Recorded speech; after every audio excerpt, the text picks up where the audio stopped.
Assalamualaikum warahmatullahi wabarakatuh. Teman-teman sekalian, pada video sebelumnya telah saya sampaikan bahwa di video kali ini kita akan mendengarkan kisah peristiwa penting yang menimpa Baitul Haram dan terjadi pada masa Abdul Muthalib bin Hashim bin Abdul Manaf, yaitu ada dua. Yang pertama, penggalian sumur Zam-Zam, dan yang kedua yaitu peristiwa penyerangan pasukan gajah ke Ka'bah. Namun sebelum kita mendengarkan apa saja pembahasan dari kedua peristiwa penting ini, saya berharap teman-teman bisa membantu channel ini dengan cara like, comment, share, and subscribe, dan silahkan tekan tombol loncengnya agar tidak ketinggalan dari cerita-cerita tentang kisah Rasulullah Shallallahu Alaihi Wasallam. Baik, kisah pertama yaitu peristiwa penting penggalian sumur Zam-Zam. Ikhtisar penggalian sumur Zam-Zam. Ini dimulai dari mimpi yang dialami oleh Abdul Muthalib, di mana dia diperintahkan untuk menggali sumur Zam-Zam. Dalam mimpi itu dia mendapatkan gambaran tempat yang harus dia gali. Kemudian dia pun melaksanakannya. Ternyata di dalamnya dia mendapat benda-benda peninggalan kaum Jurhum pada saat mereka berkuasa. Di antara benda tersebut terdapat beberapa bilah pedang, baju perang, dan 2 pelana kuda. Semuanya itu terbuat daripada emas. Kemudian dia menjadikan pedang-pedang tersebut sebagai pintu Ka'bah dan memasang 2 pangkal pelana pada pintu tersebut. Abdul Muthalib tetap menyediakan air minum untuk para haji yang datang. Ketika sumur Zam-Zam ditemukan kembali oleh Abdul Muthalib, orang-orang Quraisy ingin ikut campur tangan. Mereka berkata, "Kami ingin turut serta dalam penggalian sumur Zam-Zam ini." Kemudian itu Abdul Muthalib menjawab, "Tidak bisa, karena ini merupakan hal yang khusus yang mesti kutangani sendiri." Tetapi orang-orang Quraisy tidak mau beranjak pergi, sehingga mereka mendatangi seorang dukun perempuan dari Bani Sa'ad, yaitu Huzaim. Dia adalah seseorang yang dihormati di Syam.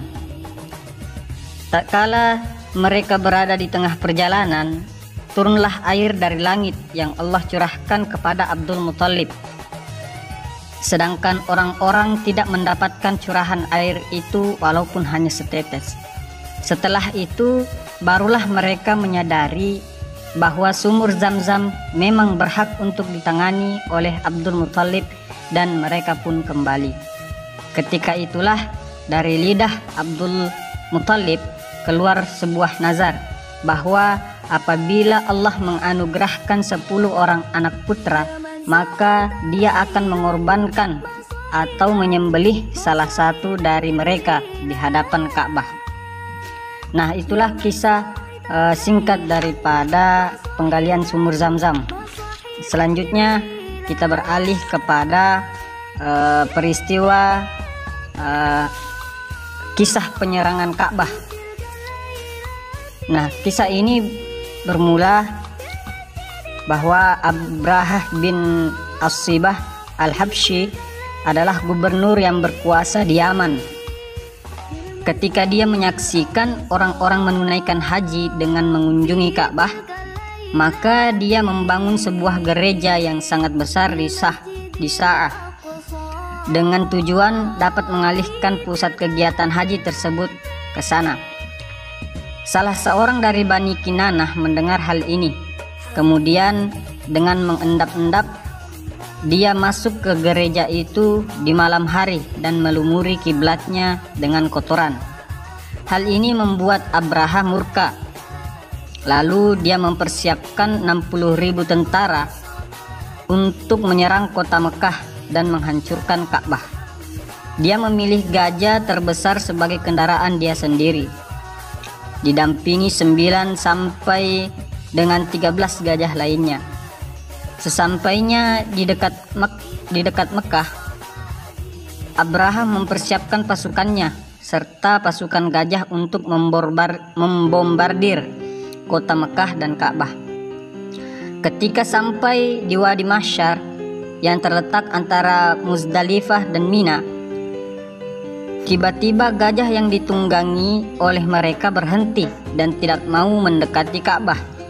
Sedangkan ketika gajah tersebut dihadapkan ke arah lain, dia bangkit dan hendak berlari. Tetapi apabila dihadapkan lagi ke arah Ka'bah, gajah-gajah tersebut cenderung menderum dan tidak mau bangkit. Nah, pada saat seperti itu, tiba-tiba Allah Subhanahu wa Ta'ala mengirimkan sekelompok burung ababil.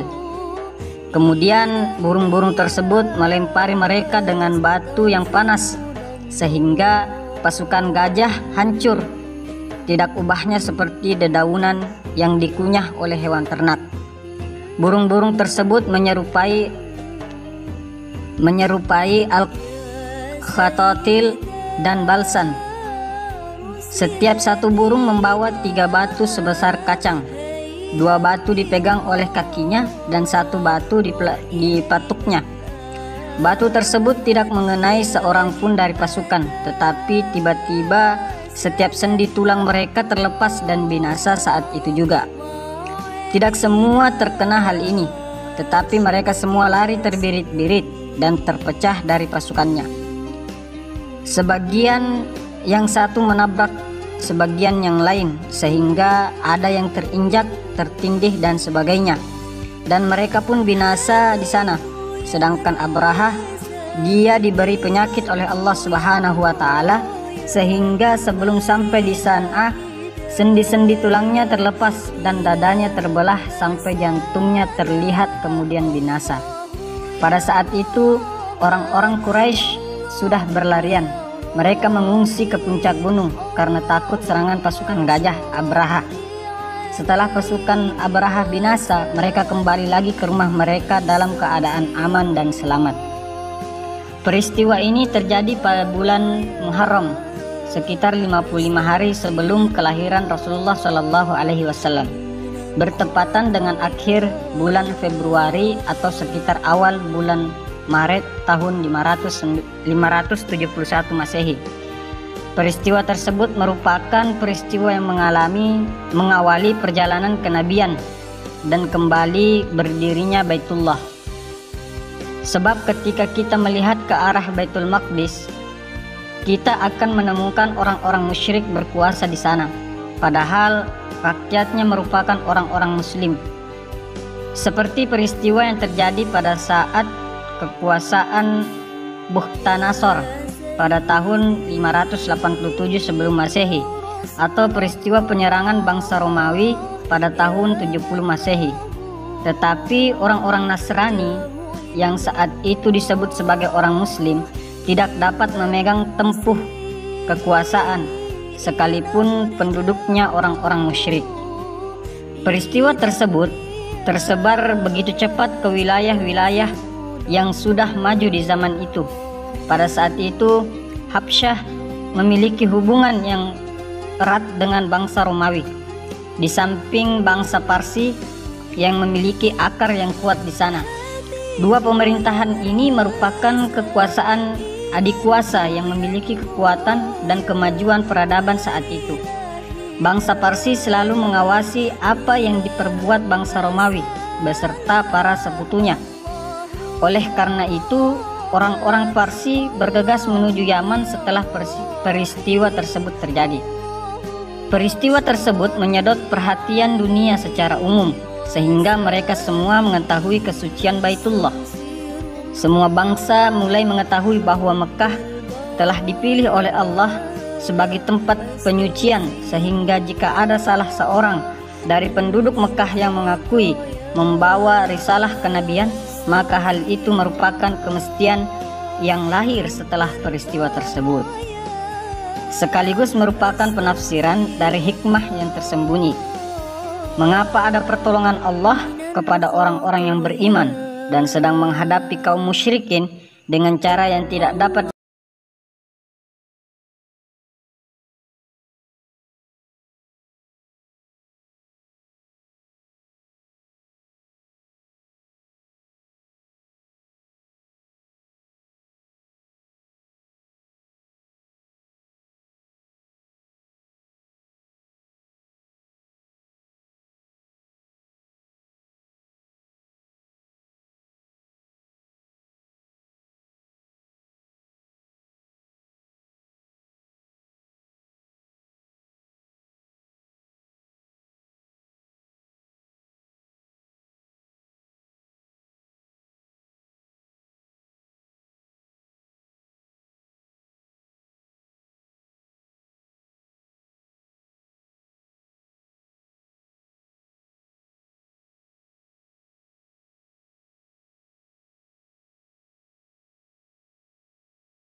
Assalamualaikum warahmatullahi wabarakatuh.